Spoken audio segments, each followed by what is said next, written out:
So ngayon, naglalakad ako dito sa hagdan at hahanapin natin ang isang grupo na ating obserbahan or ating itatanong kung ano naging observation nila. So mukhang nakita ko na ang tatanungin natin sa observation. So, hi kayo sa mga kasungke!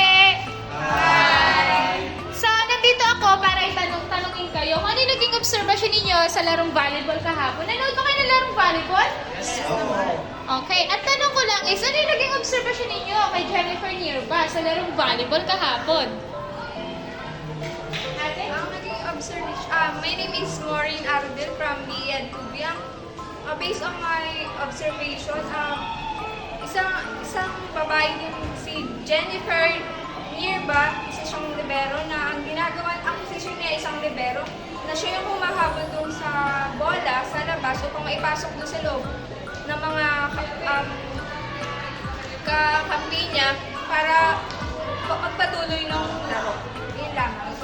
O, ikaw naman ate, ano yung naging observation mo kay Jennifer Nierba? My name is Christy Nicole Adova. For me, ang naobserbahan ko kay Jennifer Nierba ay palagi siyang naiiba ng damit compared sa mga katim niya. So, ikaw naman kuya, ano yung naging observation mo sa larong volleyball ni Jennifer Nierba? So yun, ako po si Monserdo Supremo. Ang naobserbahan ko po dun sa laro na ni Jennifer Nierba ay hindi po siya napunta dun sa unahan para mag-block. Naroon lang po siya lagi sa hulihan. So, ikaw naman kuya, ano yung naging observation mo kay Jennifer Nierba? Ako si Richard Ravelan. At kung napansin ko po sa video ni Jennifer Nierba ay hindi po sila nagsaserve. Taga-receive lang po siya ng ball.